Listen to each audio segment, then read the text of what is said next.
Guten Morgen. Hallo zusammen. Hallo allerseits. Wir sind heute in Baruth und wollen den Urstromtalweg gehen. Und wenn ihr wissen wollt, wie die Tour so ist, dann kommt mit. Ja, auf geht's. Der Urstromtalweg ist etwa 11 Kilometer lang und er beginnt hier am Bahnhof in Baruth. Hier kann man auch kostenlos parken. Wenn ihr nämlich denkt, dass wir schön brav mit öffentlichen Verkehrsmitteln angereist sind, muss ich euch enttäuschen. Die Fahrt mit der Bahn würde für uns über 2 Stunden dauern. Mit dem Auto sind wir in 20 Minuten hier. Weil die Bahnverbindungen in Brandenburg gehen meistens sternförmig von und nach Berlin. Aber quer rüber sind sie sehr schlecht. Außerdem wäre die Bahnfahrt auch viel teurer. Ja, genau so ist Durch es. den großen Umweg, den wir machen müssten. Also beim besten Willen, nicht alles kann man mit öffentlichen Verkehrsmitteln machen. Und in so einem Flächenland wie Brandenburg schon mal gar nicht.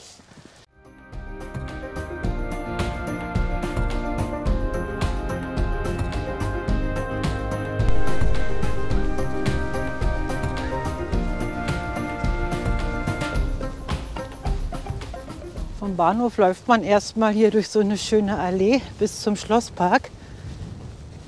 Wäre natürlich schöner, wenn alles schon grün wäre. Aber irgendwas muss man ja auch um diese Jahreszeit machen. Und jetzt sind wir schon im Schlosspark von Baruth.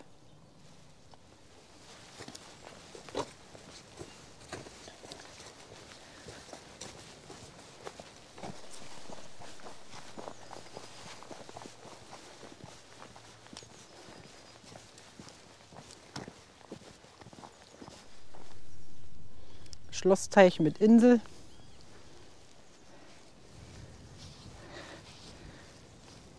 Da ist noch ein Teich.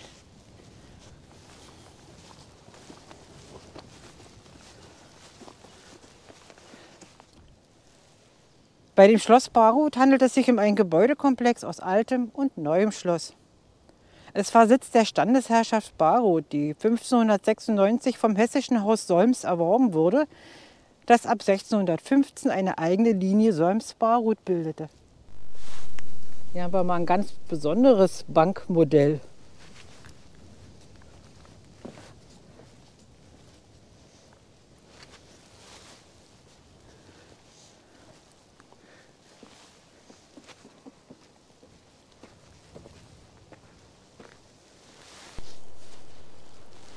Ja, das ist das sogenannte Neue Schloss, das hier zerfällt.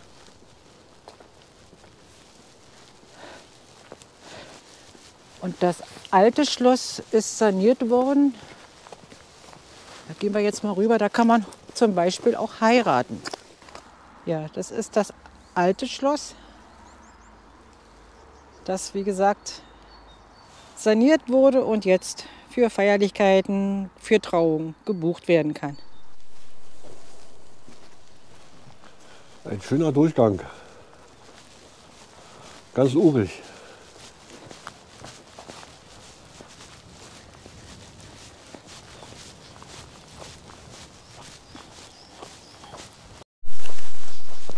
Ein seltsames Mobil.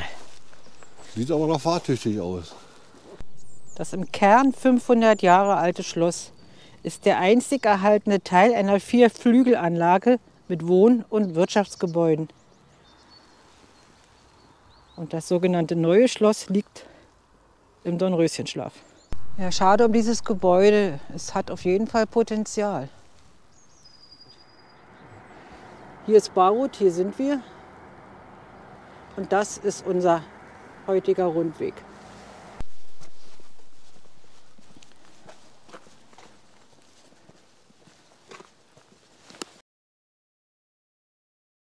Die erste Pfarrkirche in Baruth wurde 1346 eingeweiht und später zu einer Hallenkirche ausgebaut. Nach 2 Stadtbränden im Mittelalter hatte man die Kirche immer wieder neu errichtet.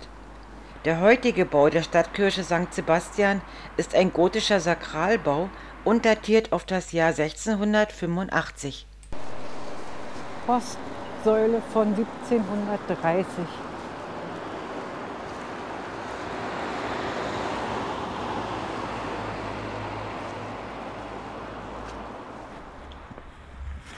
So, jetzt sind wir aus dem Städtchen Baruth raus und folgen hier einer wunderschönen Allee. Guck mal.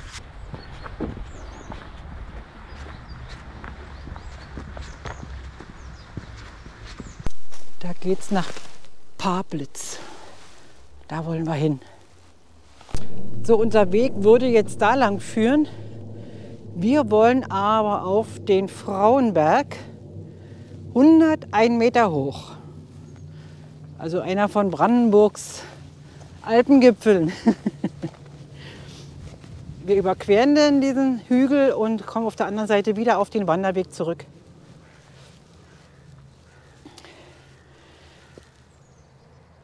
Auf dieser Anhöhe stand im späten Mittelalter eine Wallfahrtskapelle, die der heiligen Jungfrau Maria geweiht war. Im Volksmund wurde das Kirchlein Frauenkapelle genannt und so erhielt auch die Erhebung den Namen Frauenberg. Hier ist ein Eiskeller. Ganz schön steile Treppe. Hier geht nicht runter. Auch kein Geländer dran. Genau. Nee, und es ist auch vereist. Deshalb heißt der Eiskeller. Ah, der war gut. Packen wir es an.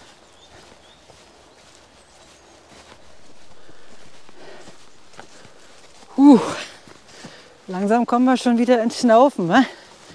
Ja. Das Elend rutschig, passt bloß auf. Ja, gib mir Mühe.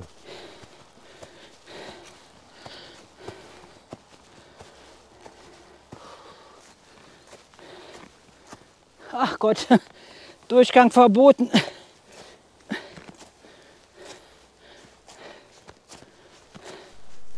Ja, Lebensgefahr, die steht nicht da, aber ja, entweder gehen wir trotzdem da durch oder wir machen einen kleinen Umweg. Hier sind wir Spuren, hier waren schon welche. Gehen wir durch. Na klar. Knackt ja auch nicht.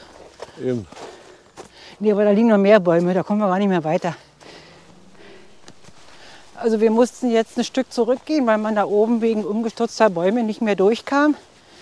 Wir haben aber ein paar nette Leute von der hiesigen Feuerwehr getroffen, die gerade dabei sind, einen Plan zu machen, um vor der Saison alles freizuschneiden. Wer also im Sommer hierher möchte, der kommt hier durch. Jetzt gehen wir zum Weinberg. Da wird sogar noch Wein angebaut, so wie ich gelesen habe.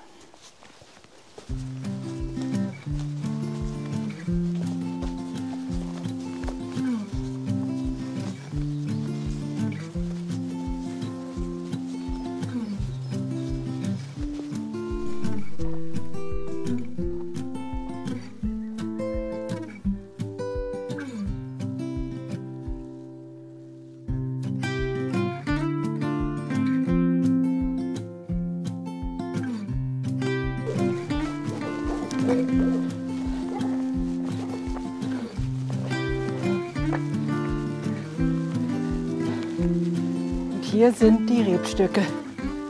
Hier wird wirklich noch Wein angebaut.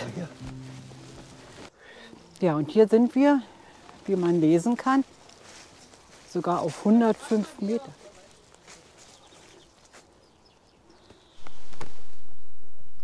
Und hier haben wir einen ganz zauberhaften Blick ins Baruther Urstromtal.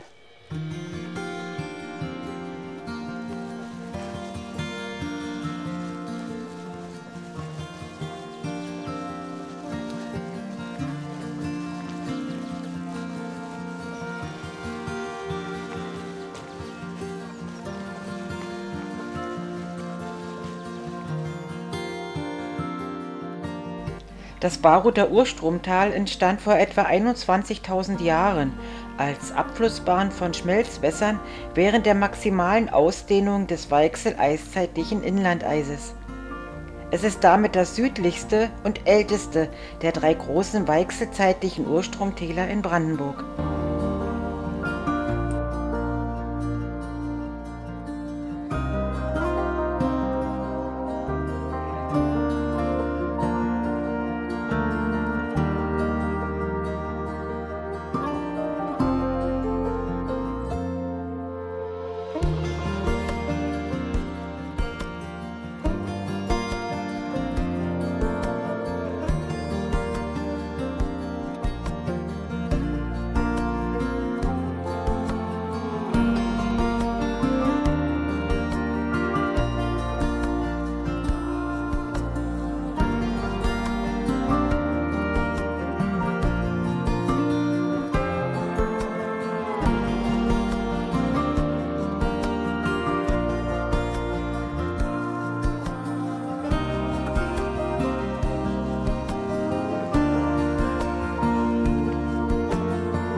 das ist die sogenannte Russenacht. Orientierungspunkt für Panzerverbände der sowjetischen Armee an der Panzerstraße Nummer 8, Wünsdorf-Jüterbock, Altes Lager. Der historische Gutsarbeiterhof in Pablitz wurde 1723 erbaut und dient heute als Museum.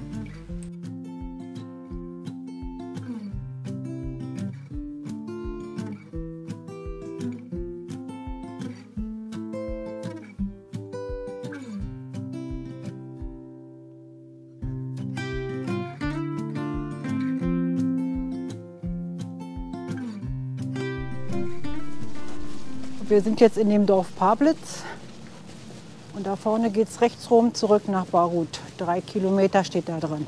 Aber auf der Straße 3 Kilometer, wie viel wir noch laufen müssen, weiß ich jetzt nicht. Ja, also mit dem Auto sind es hier 3 Kilometer bis Baruth, aber der Wanderweg geht da lang und wird sicher etwas länger sein.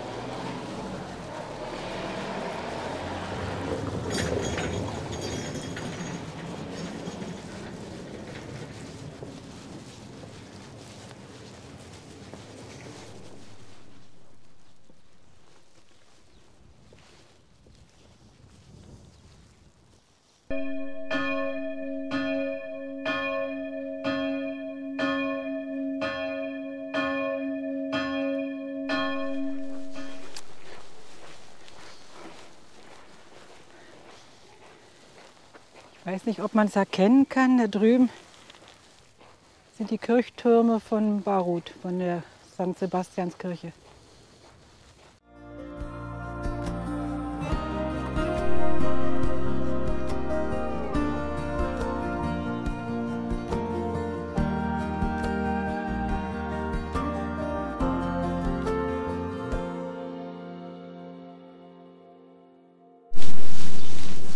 Hier ist noch die Weihnachtsdeko. Ja. Ein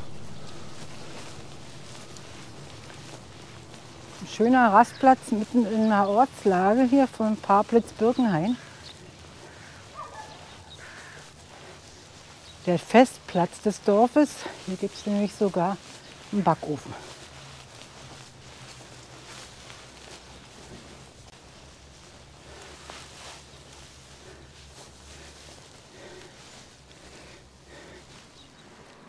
Ja, also wenn ihr auf der Tour eine Rast machen wollt, dann empfehlenswerterweise hier in Pablitz-Birkenhain auf dem Dorfplatz. Ein wunderschöner Platz, schön angelegt. Ja, also richtig gemütlich und schön dekoriert sogar. Das ist auch die Weihnachtsdeko, ja. Naja, wenn sie ja demnächst vielleicht gegen Osterdeko Das ist austauschen. Da werden dann hier der Hasen stehen, oder? Genau. Aber er lebt noch, teilweise. Ja, genau.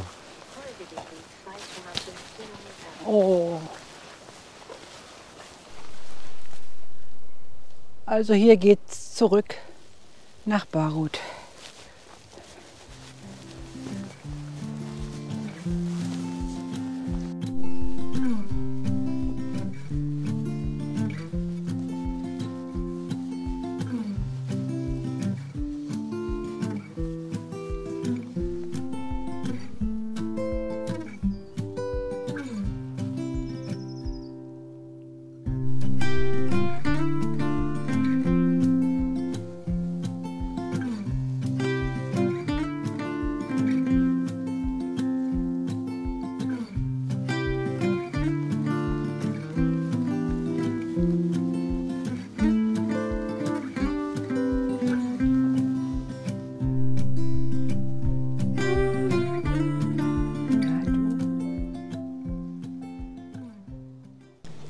Ja, wir haben es geschafft. Wir sind zurück von unserer Tour wieder am Bahnhof in Baruth. Das waren mit ein bisschen Hin- und Herlaufen so 11,5 Kilometer. Große Highlights hat die Tour nicht. Die Blicke ins Urstromtal über die Wiesen bei dem schönen Wetter haben uns aber sehr gefallen. Natürlich. Und ja, hervorzuheben als Highlight eigentlich der Weinberg. Da waren wir überrascht. Schöne Anlage, ja. Ich verlinke euch mal unter dem Video die Webseite von dem Weingut. Da kann man selbstverständlich auch Weinproben machen oder Verkostungen. Genau. Vielleicht kann man da auch mitarbeiten, wer möchte. Ja, ansonsten war es wieder mal sehr schön. Heute ist der 22. Februar. 22. Februar und wir haben bestes Frühlingswetter. Bombenwetter, ja. Es hat sich auf jeden Fall wieder gelohnt und wir freuen uns, dass ihr uns wieder begleitet habt. Ja, und wenn der Wanderweg nur auch nicht so die großen Abenteuer zu bieten hat, aber wenn es in unserer Nähe schon mal ausgewiesene und auch namentlich benannte Rundwanderwege gibt, dann müssen wir die natürlich auch mal gehen. Sollte man mal nutzen, ja, genau. Ne? Nicht so sehr gut ist die Ausschilderung, also ihr solltet auf jeden Fall mit Navigation arbeiten. Ja, das war's. Ja, würde ich auch sagen. Dann bis zum nächsten Bis zum Mal. nächsten Mal. Tschüss. Tschüss.